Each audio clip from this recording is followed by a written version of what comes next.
Friends, నేను last video చెప్పినప్పుడు మా ఇంట్లోకి ఉన్నట్టు అవన్నీ చూపిస్తానని చెప్పాను. సో మీకైతే క్లియర్గా చూపించారు కాబట్టి చూసుకోండి. ఇదైతే మా ఇంటి ముందు ఉండేది ట్రీలు. ఇదొక వేప చెట్టు, అదిగోండి ఇదొకటి. నేను చాలా చెట్టు రోడ్డు పైపు ఉన్నాయి. అయితే నా సైకి పక్కలే ఇవన్నీ ఇక్కడ ఉన్న చెట్టు మనవి నటి అవి చచ్చిపోయినాయి కదండి. అవి చూడండి.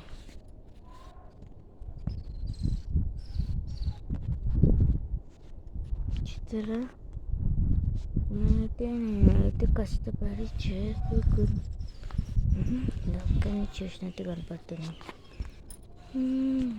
ఓకే ఫ్రెండ్స్, చాలా ట్రీస్ సో మచ్ ఉన్నాయి, కానీ మీకు చూపిస్తాను నెక్స్ట్ వీడియో. మా ఇంటి చుట్టూ ట్రీస్ అనండి.